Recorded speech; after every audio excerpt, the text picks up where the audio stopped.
stand by for action.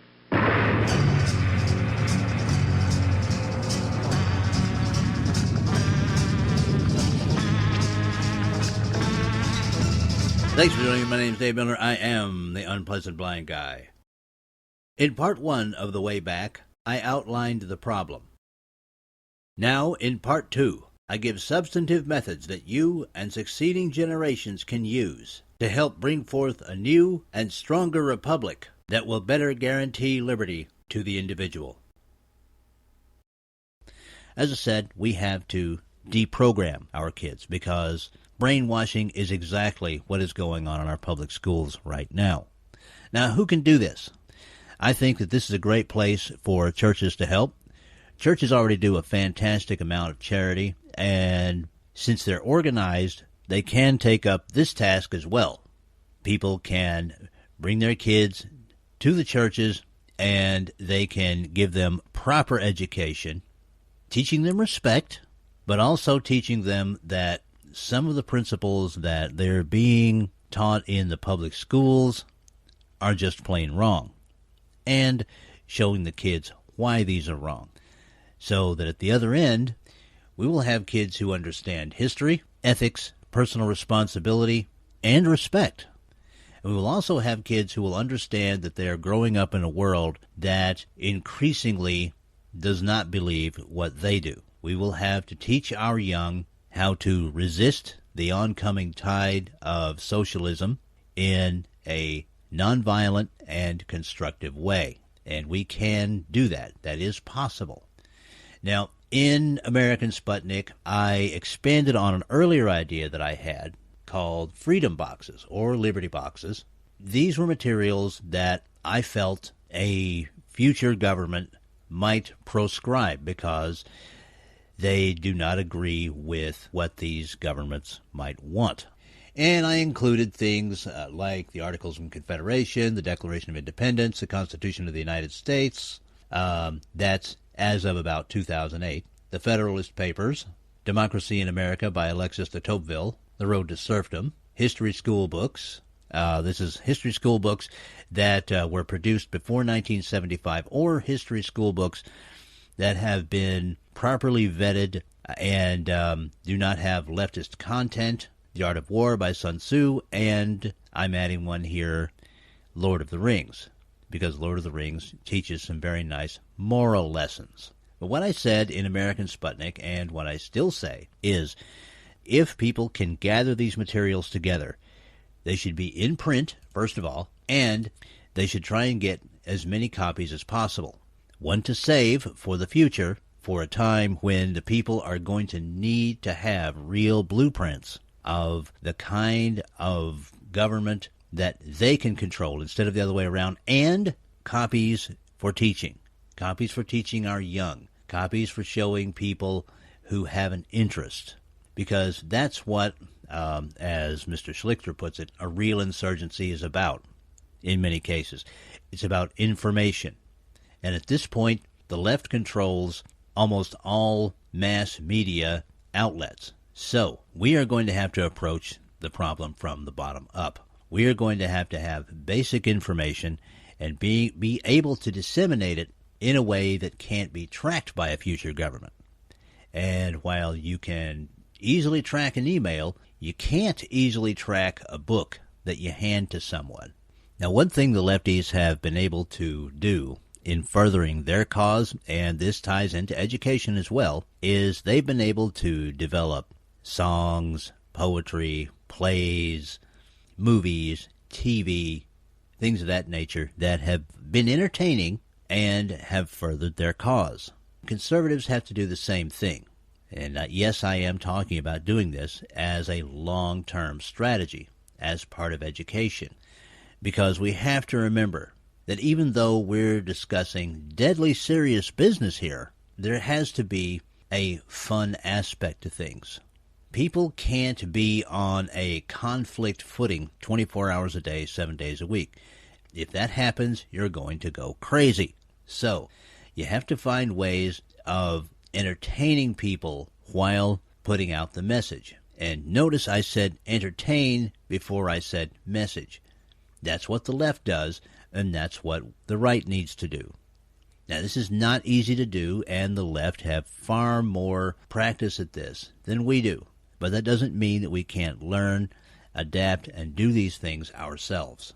And that means that, again, this goes back to doing what you can do. That means that writers who can put together fun stories should write. That means that people who can play music in bands, good music, should go out there and play and try and sell their stuff. That means that visual artists can use their talents. It's all about education. And yes, it does begin with our kids, but it continues with adults. As I put in American Sputnik, education never ends.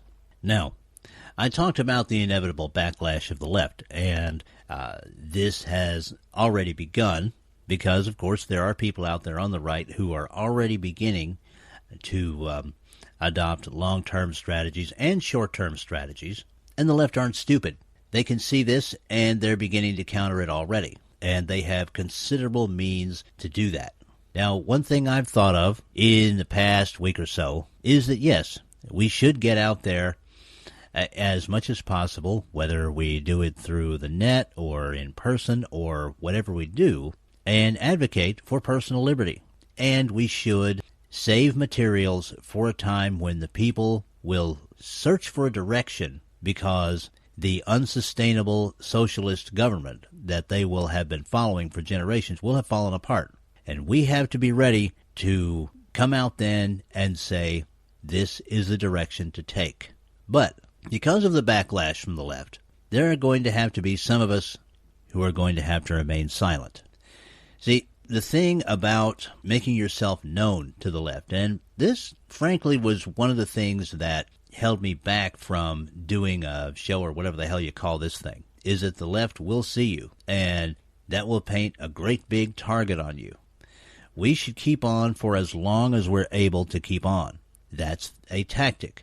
We shouldn't shut up until we're forced to, all right? But it's a good strategy for some, a few, to educate themselves, arm themselves with the materials that I spoke of, not with guns, but with educational materials, and wait in the background and not be targets of the left. Because I feel that there will come a time when it is almost certain that those of us who are speaking out for personal liberty are going to be silenced. And many of us, in fact, I think most of us, are not going to just go away when the left tells us to shut up. That's what's going on now. We're going to wind up getting a harder nudge at some point in the future. So we have to make sure that there are some people who are educated, who say nothing in any form of media. This will ensure that however bad any future government gets, that there will always be a few people out there ready to show the people the way towards personal liberty from socialism. Now, that's all pretty speech and everything, but how do you disseminate information in a world controlled by an overreaching government? I mean, when the internet is no longer accessible to people on the right, how do we get information back and forth to each other? It's certainly going to slow down. Get ready for that, folks. Right now, we enjoy information exchange at a level never dreamed of in recorded history. But the left has its way. That's going to slow down. So how do we do it? How do we get information from one person to another? Well, in American Sputnik, I've suggested using BBSs, bulletin board systems. This was the big way that people used to communicate with each other over computers, but this system may not last that long. So if there's no access to BBSs or short-range Wi-Fi networks between trusted computers, what can we do? How can a future generation move information from person to person in a way that won't be traced? Well, there are machines called typewriters. I know a lot of you older people remember what a typewriter is. And many of those are manual typewriters. They don't even need electricity. A completely untraceable means of more or less quickly putting together information for dispersal. there are other methods too. I mean, if nothing else, you can use the handwritten word and can have meetings between people to pass information back and forth. In Part 3, The Way Back concludes with more methodology and closing statements that are important. That's it for this time. I appreciate each and every one of you. Thank you for listening, and may your God go with you. Goodbye.